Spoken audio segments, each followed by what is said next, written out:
voy a dar lugar al moderador de este panel, que me lo vuelvo a encontrar en el día de la fecha. Hoy mucho moderador repe, ¿eh? Así que acá pasó algo.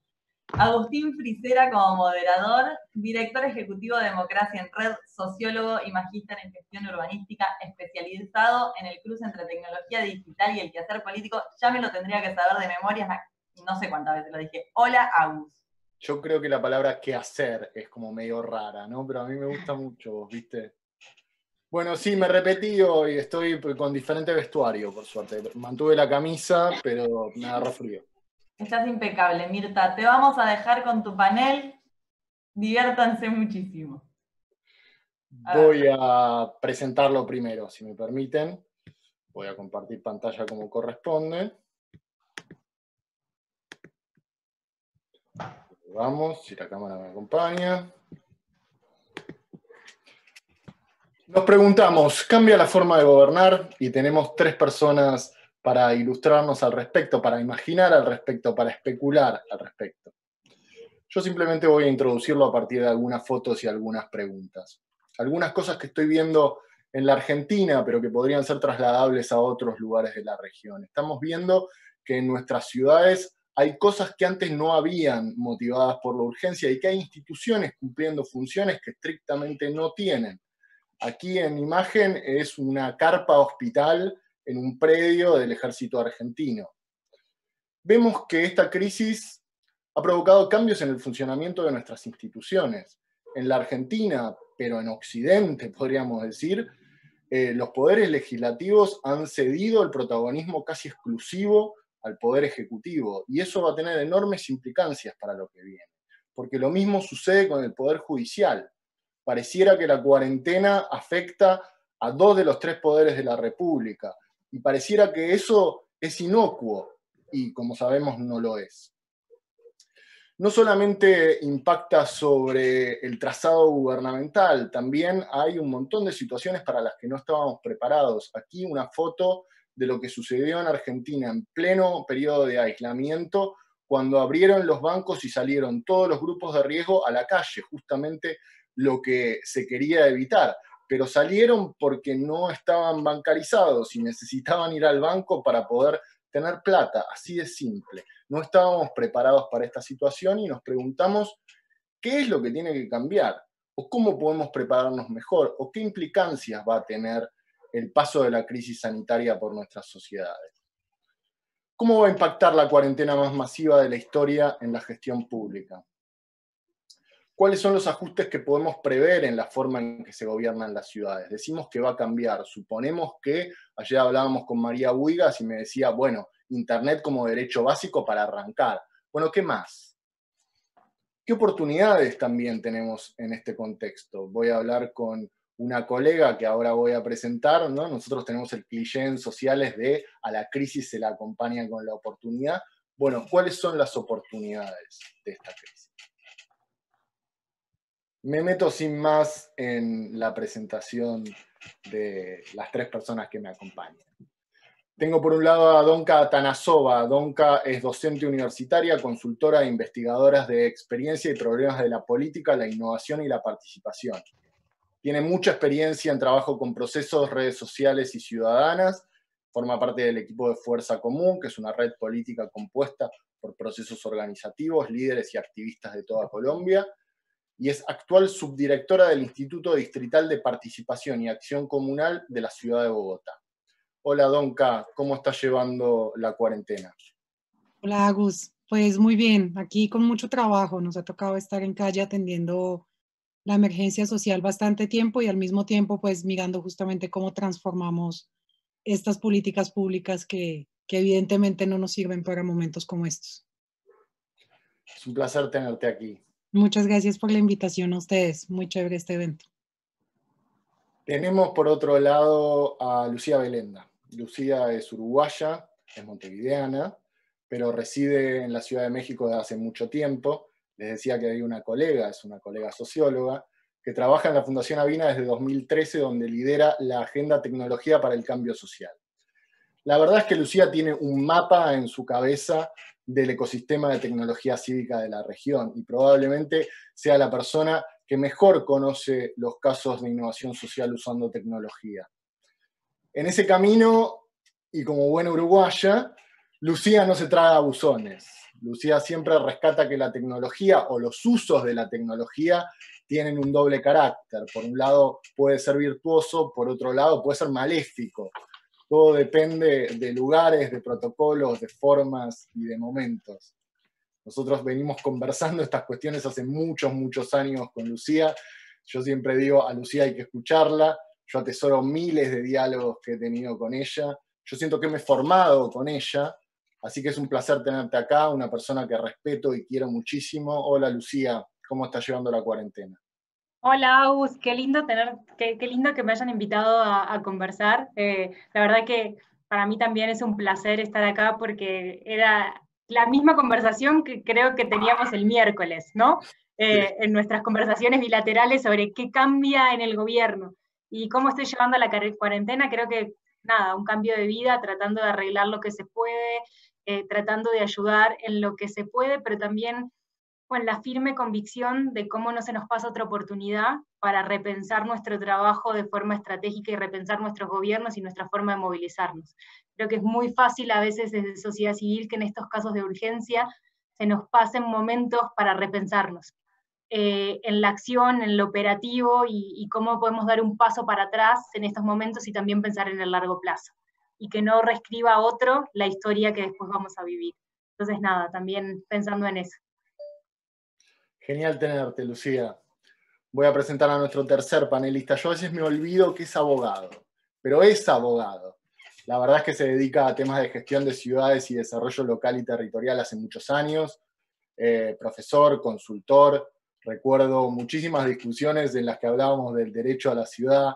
Supongo que lo recordará. ¿Cómo operacionalizarlo? ¿Qué es el derecho a la ciudad en la vida real? Nos preguntábamos.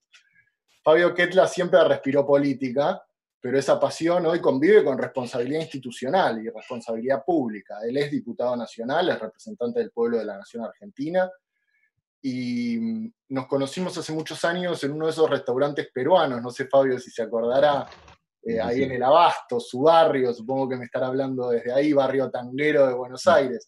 Casi que estoy tentado, Fabio, a preguntarte cuándo vamos a volver a los restaurantes peruanos, pero te voy a hacer la pregunta de rigor, ¿cómo estás llevando la cuarentena?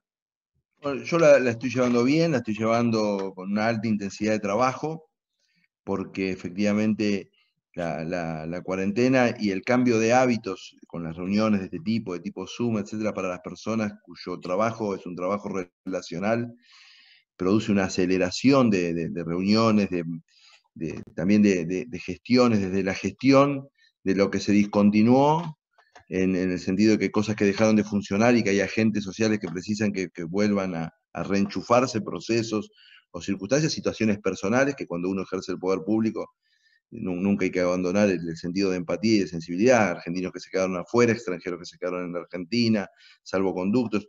Muchas situaciones se resuelven por vía general y después hay la excepción de la excepción, de que hay que buscar la particularidad, etc. Y bueno, trabajando mucho y efectivamente tratando de que la República funcione. O sea que esta semana nos vamos a movilizar físicamente, vamos a ir al Congreso pidiendo sesionar. Nosotros tuvimos cuatro instancias por escrito pidiéndole al presidente de la Cámara que convoque a sesión.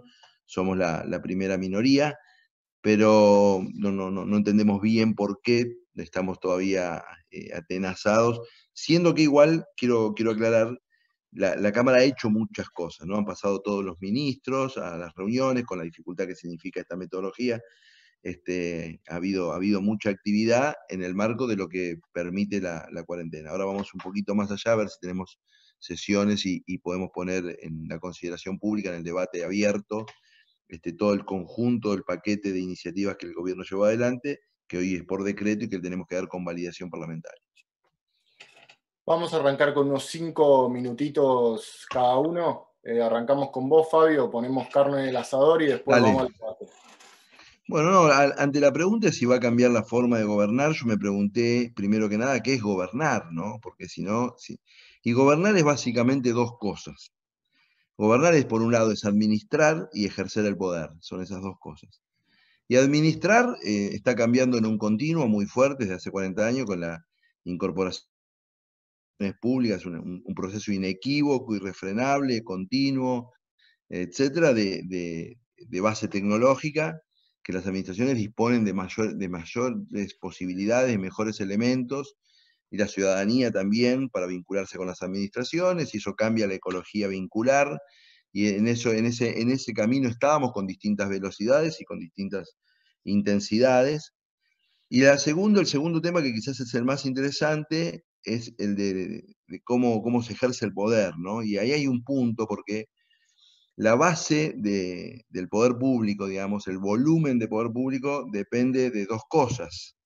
Depende de la legitimidad, o sea, de que la sociedad te crea, de que la gente crea en vos, digamos. Y esto se ve mucho ahora, ¿no? En aquellos países donde se lanza una consigna pública, el barbijo, la distancia, etc., y las personas creen en eso, la incidencia del Estado en la conducción del proceso es muy alta, y donde las personas le creen menos al Estado, la incidencia es menor. O sea, una base de ese ejercicio de poder está en la legitimidad y los distintos vínculos de legitimidad, y otra en la capacidad de coerción, ¿no? O sea, también cuando eso fracasa, hay estados que tienen más o menor capacidad de coerción. Y hay una cosa que sí está cambiando. Bueno, yo creo que hay dos temas interesantes para ver en esto. Uno es bien coyuntural, que yo creo que está pasando con la pandemia y que tomo riesgo al decirlo. Me parece que hay un lento pero significativo desplazamiento de los criterios de opinión pública más tradicionales y una recentralización de lo que podríamos llamar el saber experto, el saber burocrático, el conocimiento científico como base de la decisión pública, digamos, ¿no? Algunos lo consideran mejor, otros lo consideran peor. Yo me guardo por ahora, hasta el debate, me guardo mi opinión, pero lo cierto es que en la Argentina, cuando aparece un epidemiólogo en la televisión, el resto de los panelistas hacen silencio.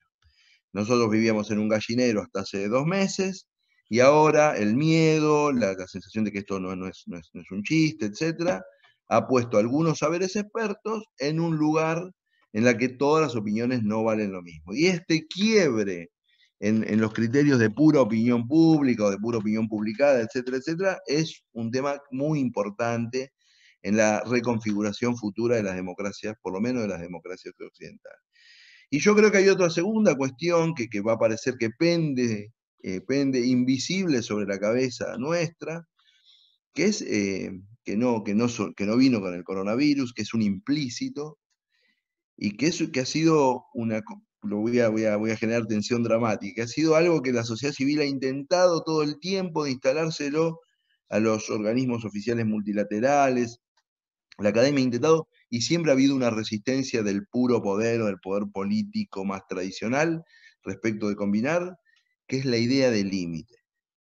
La idea del límite, siempre de alguna manera la sociedad civil y la academia ha intentado de que el poder público y los poderes privados asuman de que gestionamos unos recursos que son limitados, una casa común que es limitada, unas posibilidades que son limitadas, que bien gestionadas no pueden dar un buen vivir. Y la política siempre se ha resistido a esa idea de límite, y ahora esa idea de límite se corporiza con toda, o sea, aunque en el futuro tengamos una globalidad funcionando, vamos a precisar un conjunto de reaseguros que hasta ahora podíamos, como se dice en Argentina, de alguna manera hacernos los giles, digamos, ¿no? Ahora, hay otro tema que está por detrás de esto, respecto de que gobernar es dos cosas, es administrar y ejercer el poder, y que el poder público se basa en la legitimidad, en la coerción, etc. ¿Qué tipo de reversión nosotros quisiéramos? Porque acá hay un tema, bueno, hay una oportunidad, sí, hay una oportunidad, es así. Pero gobernar en Occidente, entre otras cosas, es difícil, o entiendo yo que es muy difícil, porque Occidente vive una tensión permanente, donde hay autorizaciones y desautorizaciones de parte de las sociedades a los estados en relación a formas e intervenciones, y hay una disputa que está sintetizada en la famosa palabra que han puesto muy de moda, por suerte, las mujeres en los últimos tiempos, que es el empoderamiento. Si nos empoderamos nosotros, desempoderamos a otro que hacía las cosas hasta un minuto antes. O sea, estos procesos de empoderamiento y desempoderamiento muestran, digamos, la tensión respecto de un tema central que yo creo que se va a discutir post-COVID, que es qué queremos definir nosotros en términos privados, comunitarios o bajo tecnologías club, etcétera, y qué estamos dispuestos que efectivamente sea el foco de la intervención pública. O sea, una reconfiguración de la estatidad en términos de que, bueno, hay 4, 5, 12, 15, 18, las que fueran, asuntos, bienes públicos, servicios que inequívocamente queremos que una burocracia de calidad, bien financiada, los ejerce y los haga, y hay un montón de otras cosas que no queremos que los haga y queremos resolvernos nosotros por otras vías, por otros caminos, el mercado, la organización comunitaria o lo que fuera. Yo tengo la sensación de que eso está muy en disputa, de un conjunto de colectivos movilizados, etcétera, que quieren que el Estado efectivamente amplíe sus capacidades de intervención, las mejore, limite a las empresas, etcétera, y otro conjunto muy importante también de ciudadanos, etcétera, que dicen ese Estado que se mete en todo lo termina haciendo todo mal, tiene que tener, sin tener una visión mínima, ¿no? Ni mucho menos, pero tiene que tener un foco, el foco le va a dar perfección organizacional, etcétera. Esa es una disputa que post-COVID va a ser fuerte, porque las preferencias de agenda van a cambiar, claramente la agenda sanitaria va a tomar un lugar preponderante, la emergencia de infraestructuras novedosas, la reconfiguración del espacio público, etcétera, etcétera.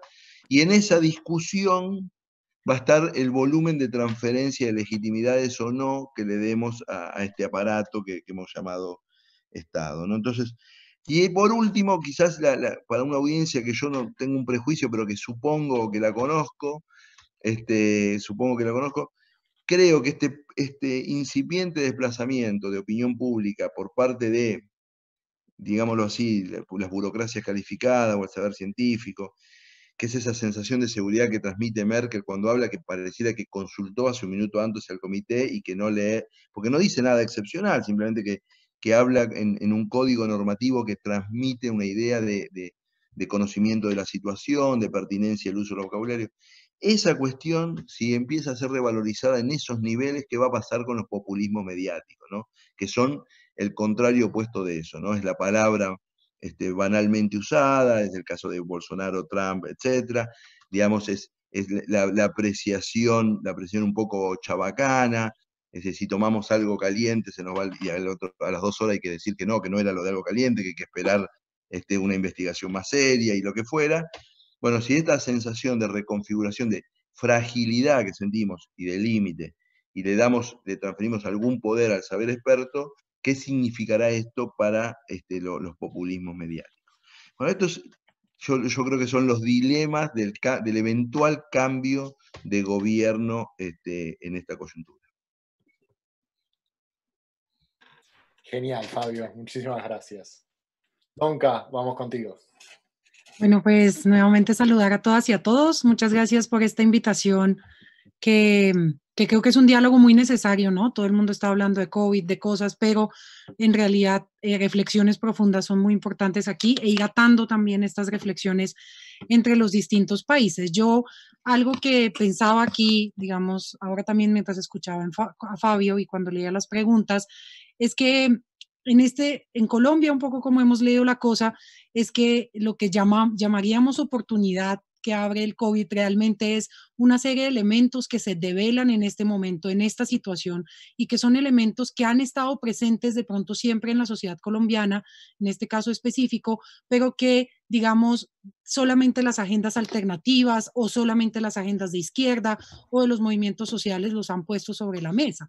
Hoy siento yo que hay un momento en el cual todas estas cosas que se han dicho y se han dicho y se han dicho, ¿cierto? Que el Estado es de una manera o de otra, que los servicios públicos son de una manera o de otra, que la desigualdad, pues son cosas que nos estallan en la cara, ¿no? Y que esta situación devela para toda la sociedad. Y en ese sentido, esta disputa que siempre ha habido, que aquí es muy fuerte, que Fabio hablaba también de ello cuando hablaba del tema de opinión, aquí ha sido siempre una disputa muy fuerte en decir que quienes critican al poder establecido inventan las cosas o dicen mentiras o exageran las cosas. Bueno, esta situación un poco lo que ha demostrado es que ni era exageración ni era mentira, sino que es evidente digamos, la incapacidad de un modelo de Estado, la incapacidad de unas formas de gobierno, que abro un paréntesis, en Colombia nunca hemos tenido en el nivel nacional un gobierno alternativo, no tenemos un Estado social de derecho consolidado, no hemos tenido un Estado de bienestar, ¿cierto? No pasamos por la ola de los gobiernos progresistas latinoamericanos, ni la primera ni la segunda, ¿cierto? Entonces, aquí esta disputa es un tema muy importante y esta evidencia que esta situación pone de frente a toda la sociedad, donde se le dice, bueno, ahora usted saque sus conclusiones un poco sobre estas maneras de gobierno que llevan 200 años en el poder hegemónico, robando, gobernando mal, privatizando todo, pues tome usted su propia conclusión sobre qué está pasando y qué es mejor para la sociedad. Y creo que ese es un elemento políticamente muy interesante, que no hay que desarrollar oportunistamente, sino que hay que desarrollar en términos casi que de capacidad de la sociedad de decidir sobre su futuro y de decidir sobre las formas de gobierno que quiere, y cómo este momento de pronto acelera un poco estas reflexiones. Entonces, una serie de cambios necesarios, fundamentales. En lo que sí ha habido en Colombia es una serie de experiencias de gobiernos alternativos, progresistas, de izquierda, comunitarios, en el campo de lo local y lo regional, ¿cierto? Entonces, también un poco lo que este momento pone de frente es que sí hay formas diferentes de hacer gobierno, ¿cierto? Que mientras el gobierno nacional, en manos digamos, de las franjas más derechistas y más tradicionales del poder corrupto en Colombia, están tomando unas decisiones, hay otros gobiernos en el plano local, regional y municipal que las están tomando de otra manera, y la gente se da cuenta que sí hay diferencias en estas maneras de decidir, ¿cierto? Ahora, hay aquí también una disputa interesante que tiene que ver con un proceso en el que ha venido Colombia, que tiene que ver con el proceso de paz que se firmó hace 2 años, ¿cierto? Con la guerrilla más grande del mundo, con las FARC, que tiene que ver con la movilización social que estaba antes de esta coyuntura en su mayor punto de explosión, digamos, desde noviembre del año pasado, cuando tuvimos una serie de movilizaciones en la calle. La clase media salió a decir ya no más corrupción, ya no más desigualdad, estamos cansados de estas maneras. Entonces, tenemos una emergencia que sucedió en las elecciones de octubre del año pasado de las formas de gobierno regionales, como lo decía ahora. Entre ellas, pues llegó un gobierno alternativo nuevamente a la ciudad de Bogotá. Entonces, hay allí una disputa muy fuerte, abierta, y es una oportunidad para Colombia políticamente hablando en ese sentido. Ahora, digo yo que hay 4 elementos que saltan muy de frente en este momento, digamos que son evidentes frente a lo que hay que hacer o frente a los cambios necesarios. Uno tiene que ver con este alcance de lo público, ¿cierto? Que vuelvo y digo, en Colombia el Estado es bastante corto el campo de lo público, entonces es muy amplio el campo de la privatización, de la toma de decisiones por fuera de lo público, de la corrupción, de los grupos de interés que terminan tomando las decisiones públicas. Entonces, esto se está volviendo muy público y muy evidente la necesidad de un ámbito de lo público mucho más amplio. El tema del trabajo, ¿no? Y es quiénes trabajan realmente en la sociedad. Ahora que estamos en esta situación en la que todo digamos, está en un momento de anormalidad y de choque, pues el valor del trabajo sale, ¿cierto? Y entonces esas personas que están encargadas de los temas de cuidado, que es nuestro personal médico, que son las personas que hacen el aseo, que son las personas que llevan los domicilios, las personas que cocinan, las personas que cuidan, esto sale a la vista, ¿no? Y creo que es importante la manera como las sociedades están tomando conciencia sobre estas formas de trabajo y sobre quiénes realmente son los trabajadores y las trabajadoras indispensables en la vida social. Aquí también, como lo decía ahora en nuestra charla previa, es el tema del hambre y de la desigualdad sale muy a la vista. O sea, realmente uno de los problemas más grandes de todas las administraciones públicas es el tema de atender el hambre y la crisis alimentaria, porque la gente literalmente no tiene cómo solventar su alimento diario ni el de su familia. Y el tema del sistema de salud y de esta noción de higiene que muchas veces es muy individualizada, ¿cierto? En la cual la clase media y la clase alta tenemos la oportunidad, me sitúo entre la media, lógicamente no entre la alta, tenemos la oportunidad de generar, ¿cierto?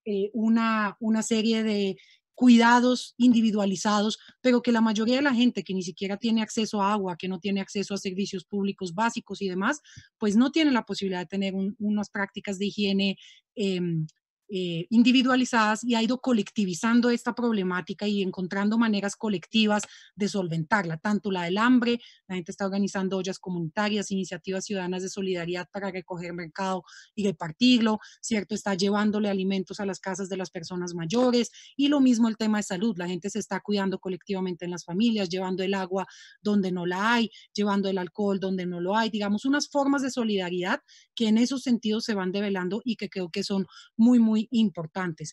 Y finalmente, en términos de estos ajustes, además de lo que ya he mencionado de la salud, de lo público, creo que es fundamental también un tipo de Estado y de gobierno que tenga más flexibilidad y mayor capacidad de moverse ágilmente. Nuestro Estado es absolutamente lento. Poder trasladar unos recursos que tienes en las manos, pero que estaban destinados para hacer una cosa, para poderlos reorientar a un gasto, por ejemplo, de emergencia, a pesar de que tenemos decretos de emergencia establecidos ya, nos ha tomado más de un mes en la alcaldía de Bogotá, y eso que tenemos al frente a una persona muy ágil, muy dinámica, muy decidida, ¿cierto? Entonces tenemos un Estado absolutamente lento, que no se mueve, que no tiene cómo dar cuenta de las necesidades de la gente, entonces cuando le estallan en la cara no logra reaccionar, ¿cierto? Y bueno, el penúltimo punto tiene que ver con los sistemas de cuidado, cómo pasamos de una noción solamente de salud, que además aquí es muy reducida y muy privatizada, a una noción más amplia de sistemas públicos de cuidado.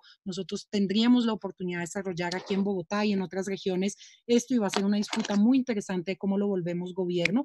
Y finalmente, estos temas de virtualidad, de lo digital, ¿cierto? Aquí no estamos preparados para esto, ha sido muy lento el cambio, hay mucha resistencia de la sociedad para aceptarlo, pero también hay mucha deficiencia para lograr que existan las condiciones óptimas en la sociedad para que sea posible la participación virtual, por ejemplo, para que la gente pueda participar de la toma de decisiones. Y este tema de la participación es otro tema que ha caído sobre la mesa con mucha contundencia, ¿cierto? ¿Cómo haces sin espacios presenciales para que la gente pueda participar? Es necesario que la gente sea parte de la decisión pública. Justo ahora estamos en una discusión en la alcaldía de cómo involucramos las redes de organizaciones ciudadanas y sociales para que podamos aunar esfuerzos y conjuntamente mitigar estas situaciones, por lo menos de crisis en términos de lo alimentario. Entonces, bueno, creo que el tema de la participación y de la radicalización de la democracia, si se quiere decir, también salen de frente, y hay una discusión muy importante que, digamos,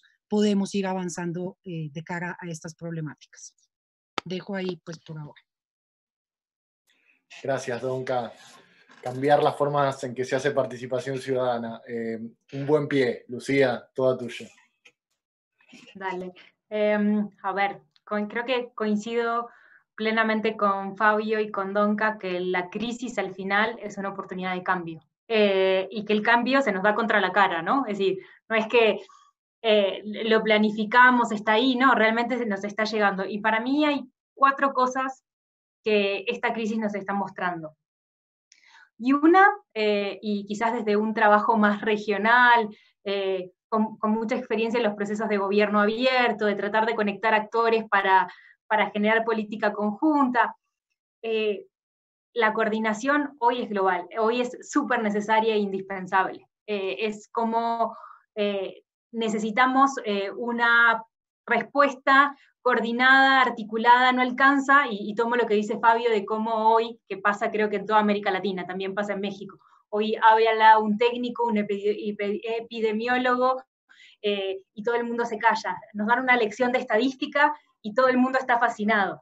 Entonces, ¿cómo se construyen esas propuestas articuladas? ¿Cómo se genera esa coordinación? Creo que todos los ensayos que hemos tenido hasta el momento son ensayos, no quiero decir de primaria, pero son ensayos muy incipientes que no nos permiten o no nos han generado la capacidad de tener la respuesta para una situación como la que estamos viviendo.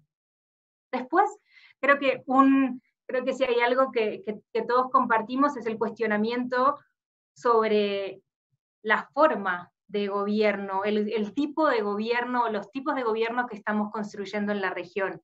Creo que en los últimos, a ver, para ser sencilla, desde los 80 vemos un gobierno que entra y sale, ¿no? Un gobierno que soluciona cosas, pero que no se mete. Gobiernos que en toda la región, y podría dar ejemplos de varios países, han desmantelado sistemas de cuidado, como sistemas de cuidado infantil, sistemas de acceso a salud.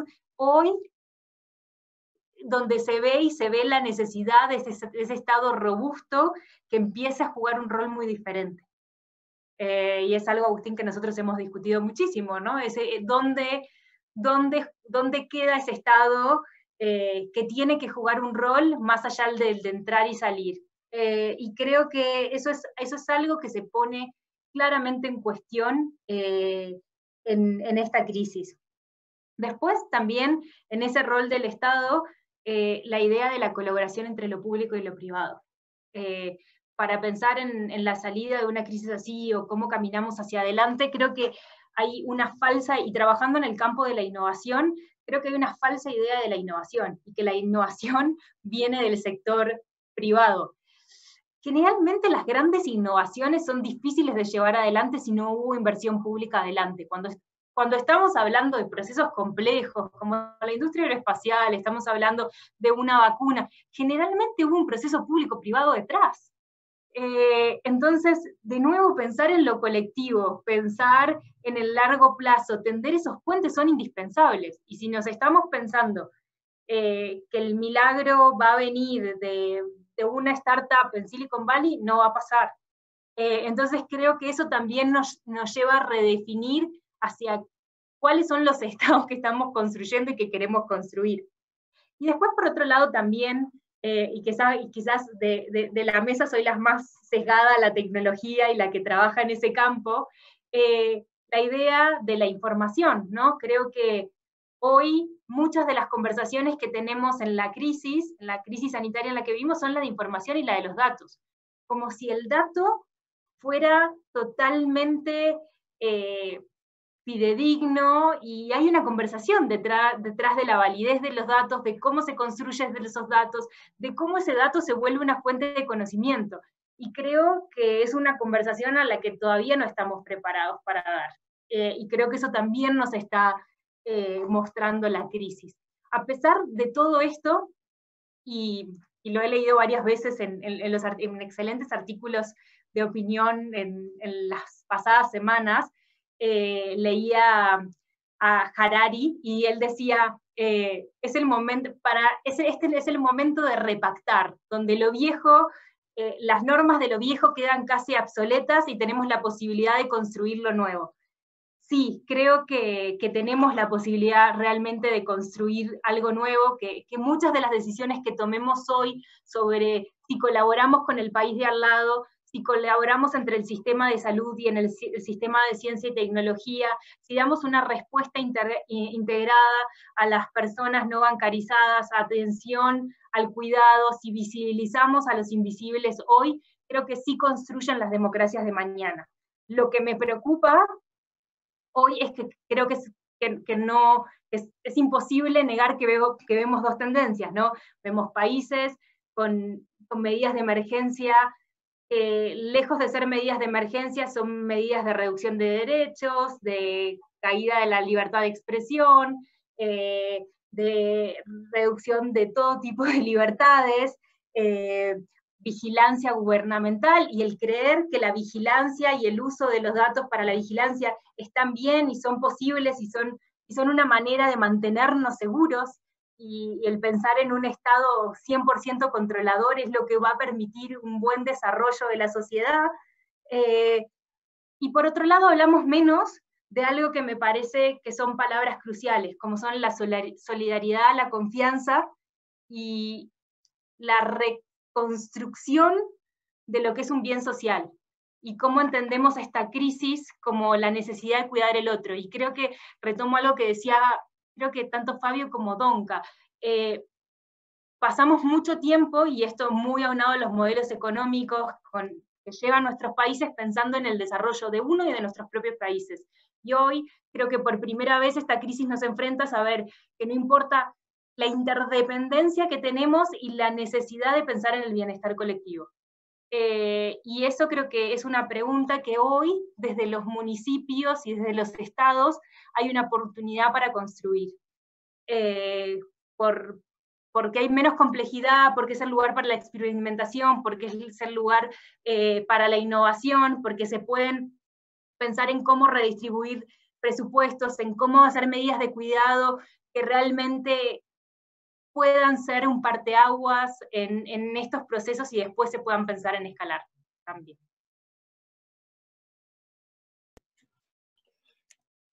Gracias, Lucía.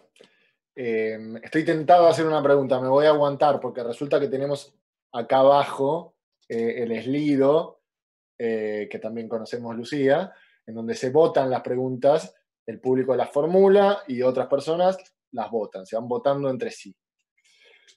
Voy con la primera y después voy a filtrar alguna. Con la crisis vemos el resurgir del poder político frente al económico. Esto es una afirmación que podemos discutir. ¿No existe el riesgo de que esto disminuya el protagonismo de la sociedad civil? ¿Qué hay que hacer con la sociedad civil en emergencia? Fabio, que me estás pidiendo la palabra. Sí, yo Vos estaba, yo estaba con el chip para dialogar un poco con las cosas que había dicho Lucía, ¿no? Porque bueno, la sociedad civil tiene una ventaja enorme frente al Estado y así tiene desventajas y ventajas, pero la ventaja es su plasticidad, digamos, ¿no? La sociedad civil es muy plástica, y eso en momentos de emergencia, donde la velocidad de respuesta es importante. La sociedad civil tiene menos ataduras, ¿no? Normativas, etcétera. Hay que tratar de reflexionar fuera de la caja. Y hay que tratar de salir yo creo, de la calecita de que la bondad es buena y la maldad es mala y empezar a discutir las cosas distinto. Por ejemplo, y lo voy a decir así, en relación a la relación con el poder económico, con el poder político, etc. En emergencia o fuera de la emergencia, el ser humano funciona bajo incentivos. Si construimos marcos institucionales donde los incentivos para colaborar son muy altos, seguramente la colaboración se va a producir. Las sociedades donde se colabora mucho no se colabora porque la gente es más buena que las sociedades donde se colabora poco. O sea, la gente no es más buena en las sociedades donde se colabora mucho. Hay mejores incentivos construidos y se ha creado una cultura. Se empezó con los incentivos y después se creó una cultura de colaboración. Y en algunos países de los nuestros, hay una cultura predatoria sobre lo público y hay incentivos para ser predatorio, porque se perdona al que viola el derecho, porque hay una cultura de transgresión, etc. Y bueno, y se crea una cultura. Yo lo que creo que si nosotros tenemos que preguntarnos que si queremos que nazca algo nuevo, ¿no? No es desandar esto que está ocurriendo. Algo nuevo es algo nuevo. Algo nuevo es tener la creatividad de no pensar en espejo respecto a lo que no me gustaba nada más. De asumir hidalgamente la jerarquía de pensar, digamos, ¿no? Yo alguna vez en una manifestación del 2001, una persona que estaba, obviamente, con el que se vayan todos en Argentina, me dijo, había una persona que tomó la palabra, muy de izquierda, que el pueblo tenía que gobernar, y alguien que estaba al lado mío me dijo, este chico no sabe que nosotros no queremos gobernar, nosotros queremos que nos gobiernen bien. Yo soy odontólogo, me dijo, yo quiero arreglar caries, etcétera, lo que quiero es que los que sí quieren gobernar, no importa qué partido, lo elijamos y que gobiernen. Y a mí me quedó siempre resonando en la cabeza porque si nosotros damos por sentado, digamos, los eslóganes que decimos. Entonces yo lo que creo que está pasando ahora, que es una oportunidad, sí creo en esa oportunidad, para establecer un sistema de incentivos donde la colaboración sea más relevante que la competencia en cualquier caso, ¿no? No tenemos manual de salida a esta crisis, eso es una desventaja en algún sentido, pero es una ventaja en otro sentido también. O sea, no tener manual como se tenía en el siglo XX, el manual socialista o el manual capitalista, nadie puede decir ahora que estatizando los medios de producción se arreglaría la crisis o que desregulando los mercados se arreglaría la crisis, no tenemos manual. Pero eso nos da una libertad. La pregunta es si nosotros estamos dispuestos a ejercer esa libertad reflexiva y proponerle a las personas un diálogo creativo y ir hacia otras semánticas. Y si nosotros estamos dispuestos a tener una ecología que tenga otra semántica, donde no todo lo malo es lo que no coincide conmigo. Si yo defiendo lo público, entonces lo privado. No, en una sociedad rica es una sociedad de diversidad, donde hay pequeñas empresas, grandes empresas, medianas empresas, empresas sociales, empresas B, donde hay Estado local, Estado nacional, articulaciones, poderes paraestatales, académicos, etcétera, donde hay diversidad en los movimientos sociales, consejo religioso, consejo laico, basados en el arte, basados en la movilización. Nosotros tenemos que salir porque tenemos una ecología cada vez más pobre relacional, toda estereotipada. Entonces, y en esa ecología pobre volvemos a hacer siempre la misma obra de teatro y cada vez la hacemos un poquito peor. Entonces, quizás tenemos que aprovechar esta crisis para construir una nueva semántica, por ejemplo, en América Latina, por ejemplo, respecto a la empresarialidad, por ejemplo. Vamos a tener muchísimo empleo, el empleo que necesitamos para que la gente se emancipe, para que tenga ingresos, no depende del Estado, si no tenemos empresas. Precisamos tener muchas más empresas, chicas, medianas, grandes, diversas, muchas, muchas. Entonces vamos a tener que alentar a nuestros jóvenes a que ser empresario está bueno, a que ensayen, a que experimenten, a que arriesguen y que bueno, que obviamente tienen que cumplir las leyes, pagar, cuidar el ambiente, etcétera, pero que si les va bien y son exitosos es buenísimo.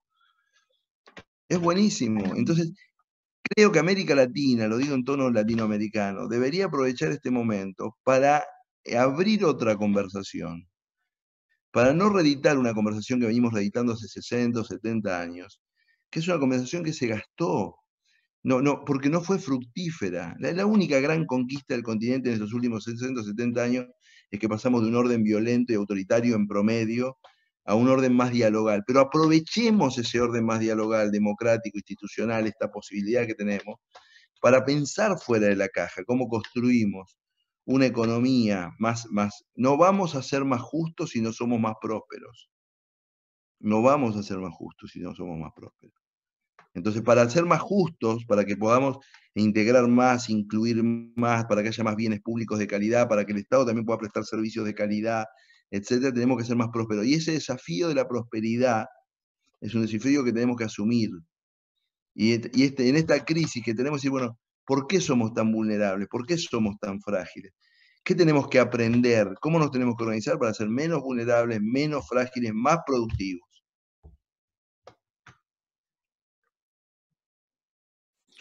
¿Reacciones? ¿Insultos? ¿Insultos? Yo Dale, Donka, dale vos. Solo como dos ideas ahí sobre la mesa. Yo sí creo que hay que partir de un hecho, y es de la realidad aquí colombiana, y creo que en muchos países latinoamericanos también, y de otros mundos. Es que uno está viendo esto pasar en España, lo está viendo pasar en Bélgica, como lugares que tienen una institucionalidad pues tan sólida y unos estados tan preocupados por el bienestar y por los derechos, etcétera, etcétera, por lo menos dentro de sus propias fronteras. Yo sí creo que esto, en vez de disminuir el poder de la sociedad civil, creo que lo puede un poco ayudar a aumentar. Ahora, como en todo, es una disputa, porque como lo decía Lucía, pues aquí se están intentando posicionar dos ideas de qué significa salir de esta situación, ¿cierto? Si el tema es más control, más autoridad, más vigilancia, menos participación, o si el tema es al contrario, abramos para radicalizar la democracia, para lograr mayor participación, para involucrar a más actores en estas decisiones, ¿cierto? Y para construir sociedades más democráticas, con más derechos, mejores, dialogantes, etcétera. Y esto no solamente es una disputa teórica, digamos, o de los debates de los intelectuales. Yo creo que eso está todo el tiempo en la calle y se ve, y creo que justamente es un momento para que la sociedad civil pueda ayudar a hacer peso en esta posición, en esta discusión, ¿cierto? ¿Cuál es el tipo de Estado? ¿Cuál es el tipo de institucionalidad que necesitamos? Por otro lado, creo que en esa pregunta es importante pensar en las institucionalidades sociales ya construidas, ¿cierto? En Colombia la gente tiene, como nuestro Estado ha sido pensado básicamente para robar, básicamente para enriquecer a unos pocos, ¿cierto? Han sido 40 familias las que han estado al frente del poder político en Colombia durante más de 200 años, las mismas, ¿sí? Entonces, como el Estado ha sido así, la gente ha desarrollado unas capacidades y unas formas de institucionalidad propia y social, pues muy efectivas. Y creo que es un momento también de decirlo, de decir, hay formas de la vida social que son más efectivas que el Estado, no para generar esta discusión a veces ingenua de, ay no, solo lo comunitario y no lo institucional, sino un poco para decir cuáles han sido las maneras que la gente ha tenido y ha logrado gestionar, construir vida pública, instalar sus servicios, garantizar la educación, etcétera, etcétera. Esto no es, digamos, garantizar la alimentación, esto no es una cosa falsa, no es una cosa de teoría solamente, es una cosa real en la cual la gente ha tenido una capacidad, y esa capacidad hay que hay que saberla explotar. Y lo que decía Lucía en términos de la solidaridad, la confianza, la cooperación, ¿cierto? Creo que esas cosas hay que sacarlas no solo como discurso, sino evidenciar las prácticas concretas que son capaces de solucionar problemas concretos y decir, hay mejores formas y mejores opciones de construir institucionalidad. No estamos condenados y condenadas como seres humanos, como sociedades, a una institucionalidad ineficiente, corrupta, privatizadora, lenta, incapaz de mirar a la gente y reconocerla. Esto en los sistemas de información no es un problema de capacidad técnica solamente, es un problema de que tú miras a la gente por encima del hombro, como decimos aquí en Colombia, y no la consideras lo suficientemente importante ni siquiera para que sea contabilizada o para que haga parte de unos registros públicos, ¿no? Entonces, yo creo que tenemos un momento muy interesante, pero también va a depender de que podamos, de que esa sociedad civil logre mostrar una capacidad y una iniciativa y una solidaridad emergente que logre resolver parte de las problemáticas más urgentes de este momento, no resolverlas, por lo menos viabilizar cosas y abrir rutas, digamos, en la práctica concreta. Lucía.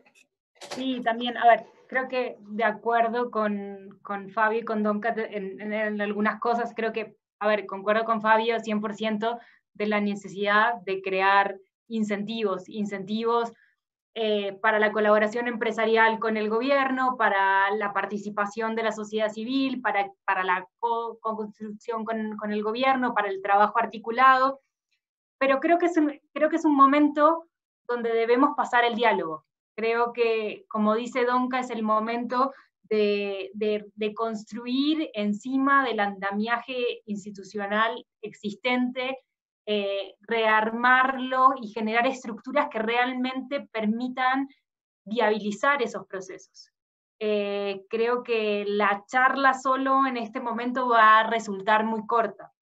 Y por otro lado, quizás volviendo como al inicio y a donde partíamos en la pregunta, creo que la pregunta traía como elementos sobre el poder político, sobre el poder económico y cómo están jugando ese rol. Yo creo que hoy, como lo discutíamos en el panel, lo que se ve es sobre todo el valor de lo técnico, del poder técnico, y al revés, a mí me preocupa, y es una conversación que tengo mucho aquí en México y en distintos países de América Latina, sobre el valor de lo técnico desprendido de lo político.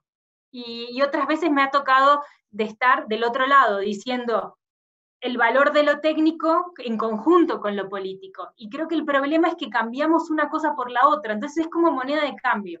Sí, obviamente estamos todos cansados un poco de políticos que no nos dan respuesta, entonces ahora nos sentimos como muy tranquilos con la certeza de lo técnico, ¿no? Con que no hay pierde con la estadística, con que me están diciendo algo, y al revés, creo que la preocupación es el cambio o la prevalencia de uno sobre otro, es cómo podemos construir esa cosa de que no se pueden, que lo técnico es político. Es decir, la respuesta que te da un epidemiólogo que representa al país es política. Y cuando se hace sin toda esa construcción y ese andamiaje político detrás, nada, creo que le estamos cerrando. A mí me preocupa la no articulación más que el uno sobre el otro. Ya te doy la palabra, Fabio, pero me quiero subir acá porque es un tema que me preocupa y que me interesa, y lo voy a cargar también de algo de incorrección política. No solamente lo técnico aparece desligado de lo político, sino que también hay una concepción de lo técnico, porque no es solo la epidemiología la que produce saber científico. Entonces, se anda diciendo por ahí los comités de expertos en casi todo Occidente, integrados solo por médicos. Yo digo, bueno, ahora somos no esenciales, ¿no? Yo estuve en mi casa hace un mes. ¿Dónde está la sociología, las ciencias políticas que producen conocimiento científico, que tienen algo para decir y que pueden articular? Dale vos, Fabio. Y bueno, eso que acabas de decir y lo que acaba de decir Lucía, eso es muy poco científico, digamos, o sea, claro, justamente, refugiar una decisión de Estado, vamos a llamar una decisión política, solamente en lo que me dice el epidemiólogo y no consultar, digamos, por ejemplo, con una persona, con un urbanista respecto de las aglomeraciones humanas, etcétera, es una respuesta de caudillismo de base científica, digamos, ¿no? O sea, es muy poco científico, para decirlo de alguna manera. Pero nosotros, para no enredarnos, en esta conversación, porque cuando yo digo la recentralización del conocimiento en la base de las decisiones públicas, me estoy refiriendo en una forma positiva, digamos, ¿no? O sea, a mí me parece bien que si mañana tenemos que definirle cuál es la navegabilidad del río Paraná y que venga un hidrólogo y nos explique si podemos o no hacer el cauce y no lo decidamos nosotros en el Congreso jugando a los dados, qué sé yo. Lo que quiero decir, también ahí hay un punto, que nosotros estamos hablando de una conversación muy amable entre Donca, Lucía, etcétera, y los riesgos. Etcétera. Nosotros vamos los episodios, el trauma de salida post-pandémico va a ser muy grande. Voy a hacer un comentario que sí es realmente políticamente incorrecto y que respecto al cual no tengo respuesta y que va a ser difícil para todos nosotros. Los 3 países que mejor están transitando la salida pandémica en términos estadísticos, que son Corea del Sur, Taiwán y Israel, usaron la información privada de la gente para la gestión sanitaria, a cara descubierta, no por atrás, firmaron una cosa que por motivos de Estado, etc.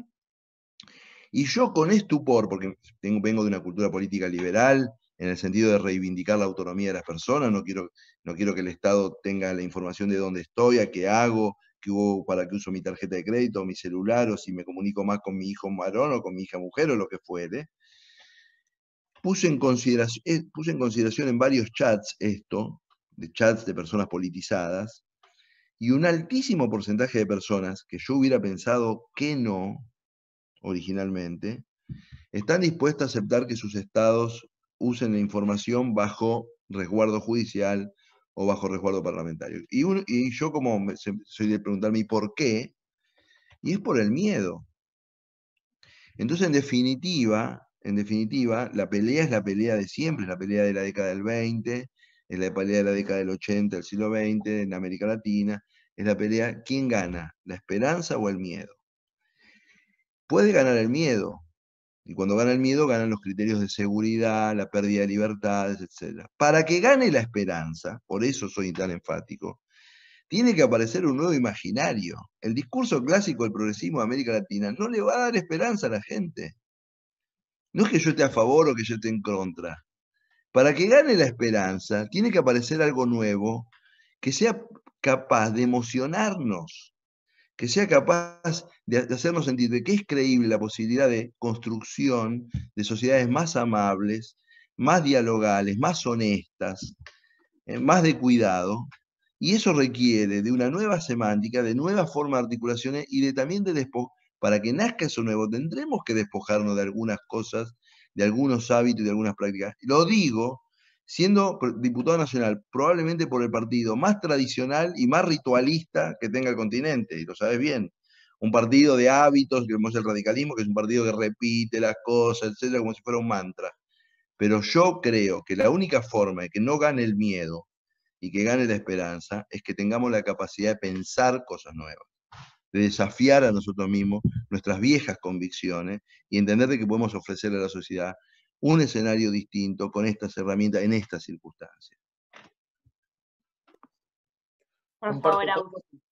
Dale, ahora te doy la palabra. Que comparto tu preocupación y además tengo la misma encuesta artesanal respecto de la posible cesión de prerrogativas individuales a poderes centrales por miedo, como un nuevo pacto jovesiano. Me voy a poner un poco politológico, pero sí, de hecho se está volviendo a hablar de Hobbes. Yo volví a arrancar el Leviatán. Dale, Lucía, perdón. A ver, yo tengo la misma encuesta que tienen ustedes y la misma, se ve en distintas conversaciones, en ámbitos no esperados, en ámbitos politizados, en ámbitos sociales, donde se ve que las medidas de excepción y de vigilancia pueden ser una salida si nos llevan a buen puerto. Pero quiero pensar desde mi información y de mi trabajo de activismo, que eso también habla del gran desconocimiento que tenemos a las implicaciones de esas medidas de vigilancia. Hoy hablar de las medidas que se tomaron en Israel o de las medidas que se tomaron en China, para muchas personas es hablar de una caja negra y piensan que es algo momentáneo. y no saben las implicaciones que eso puede tener en su vida futura. Desde su no acceso a sistemas de salud, creo que no estamos hablando con completa justicia y con todos los argumentos de esos procesos, porque son cosas que no se hablan de las medidas, se habla de lo que pueden generar esas medidas, pero no se hablan de las potenciales implicaciones que pueden tener para el futuro de los y las ciudadanas en América Latina. Y eso me parece que hace que la conversación sea completamente inválida. Es decir, pensar que podemos armar, sí es cierto, podemos controlar y saber quién se movilizó, dónde se movilizó, si hay tráfico o no hay tráfico, cediendo mis datos personales para que el gobierno pueda saber desde dónde hasta dónde me moví, si estoy enferma, dónde estoy enferma, dónde estuve, qué lugares, que eso pueda significar una barrera para mi acceso a salud o de mi entorno cercano para el acceso a salud o para el encarecimiento de mi acceso a salud futuro, me parece que es volver a tener una discusión sin tener la información mínima para darla. Y creo que ahí es cuando la conversación se vuelve inválida. Y entonces también ahí creo que más allá de inspirar con la nueva propuesta, creo que hay un trabajo todavía de sensibilizar y generar awareness sobre los riesgos que tienen estas medidas que se están tomando. Y también de las propias características que tiene una sociedad como la que estamos viviendo, que muchas veces todavía hacemos como al costado y pensamos que vivir en una sociedad digitalizada es poder tener una conferencia por Zoom o usar Facebook o usar Twitter. Y no, va mucho más allá de la discusión en redes, significa que yo ya soy un mero productor de datos, que sirve para generar un montón de políticas y un montón de información y un montón de riqueza de la cual no tengo control, que permite que se tomen decisiones sobre mi vida y la de los países, y sin poder realmente ser parte de la conversación. Y creo que toca tener esas conversaciones si realmente, más allá de inspirar, hay que tener una conversación informada. Sí, yo solo quería agregar algo pequeño en esta discusión, digamos, y es que va por el mismo lado por donde ha cerrado Lucía. Yo creo que nuestras sociedades, que fíjense, paradójicamente siempre nos ha dicho que estamos atrasados, que somos el tercer mundo, que subdesarrollados, bueno, todos los adjetivos que nos han colocado para un poco disminuir nuestras capacidades, y en esto no quiero que suene ingenuo. Yo creo que nosotros tenemos como sociedades una serie de potencialidades que justamente por no habernos adaptado a esta lógica, digamos, plena del Estado-Nación occidental, que es el que está aplicando también estas lógicas de control, de vigilancia absoluta, creo que eso nos genera también una oportunidad, ¿cierto? El hecho de que no nos hayamos adaptado plenamente o que no nos hayamos querido adaptar y que hayamos desarrollado otras formas de relaciones sociales, otras formas de relación con el Estado. Por ejemplo, en Colombia yo no quiero sonar, digamos, de que no es importante, pero yo desconfiaría totalmente de la capacidad que tiene la élite política actual o militar o económica para poner en funcionamiento un sistema de control absolutamente perfecto como se está viendo en China. O sea, no la tienen, es que han sido tan mediocres al frente del poder que su mejor manera de control ha sido asesinar a la gente de frente, ¿cierto? Sicarialmente, porque no hay tampoco, no se preocupan ni siquiera por desarrollar formas de control, digamos, tan capaces y tan... Entonces creo que ahí eso nos abre una oportunidad, y yo creo que quienes estamos en este mundo también tenemos que asumir esto como un escenario de disputa y ponernos en la pelea, ¿cierto? Hay que desarrollar comunicación que en este momento muestre estas lógicas de la solidaridad, de la confianza, de la radicalización de la democracia como la mejor manera de enfrentar este momento y como la mejor manera de ir construyendo salidas, ¿cierto?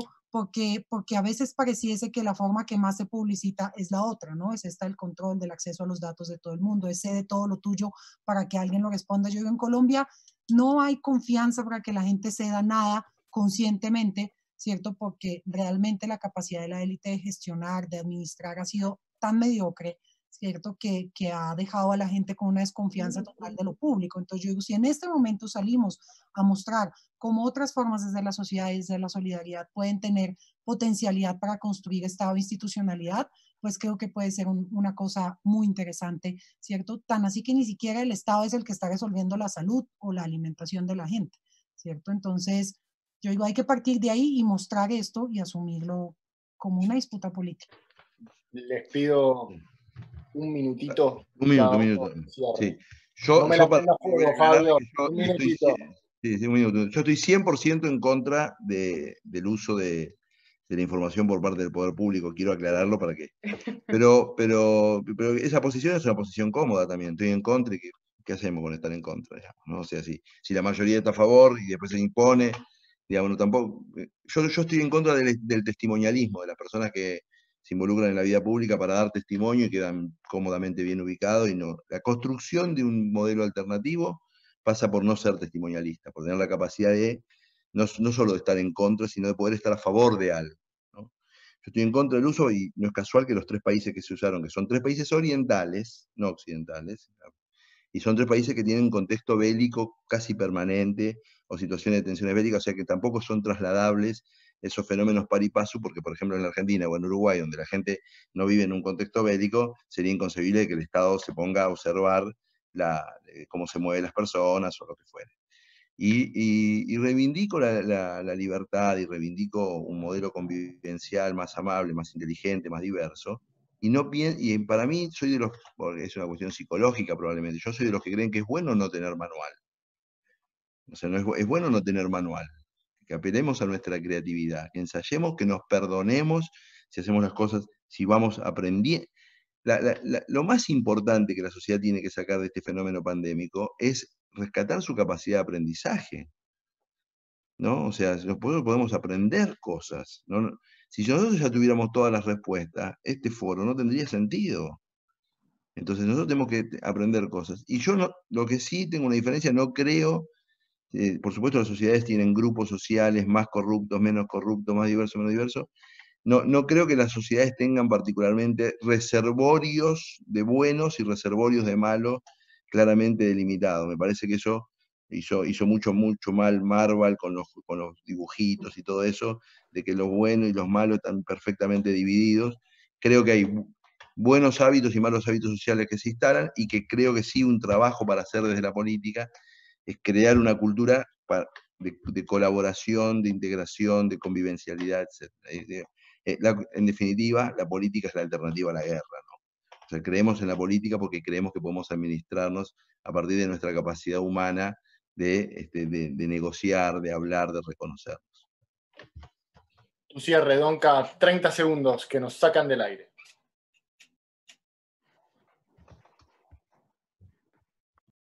Donca, dale vos. Los 30 segundos son para decir que creo que nunca en nuestras vidas hemos tenido un momento en el cual la certeza de la necesidad de la transformación, digamos, profunda de todo lo que tenemos como modelo, de lo que conocemos como Estado, como modelo económico, la tenemos muy cerca, esa certeza, y creo que esta es nuestra mejor oportunidad, y creo que tenemos a la mano mucha experiencia, mucha capacidad, creatividad y la posibilidad de articularnos con muchas otras personas en este momento para llevarla a cabo. De acuerdo con Fabio, de una manera creativa, sin sabernos todas las fórmulas y pretender tener la verdad, pero sí tenemos una certeza de que o esto se transforma o la humanidad tiene una gran dificultad para seguir desenvolviéndose, ¿cierto? Entonces creo que eso es una gran ventaja que tenemos en estos momentos y sobre la cual hay que navegar creativamente. Lucía, cerrás. Sí, no, ahí 100% creo que concuerdo con Donca, y de alguna manera también con lo que dice Fabio. Esto es un momento para el cambio y es un momento para la acción. Creo que hay distintos niveles de acción, es decir, pero uno al final en el campo en el que trabaja es para ser protagonista, ¿no? Y protagonista en el buen sentido, en pensar no en el diálogo, sino en realmente hoy estar en ese cambio, y saber que es un cambio que construimos entre todos. Entonces ese es el momento para poner en práctica y dejarlos libres el discurso.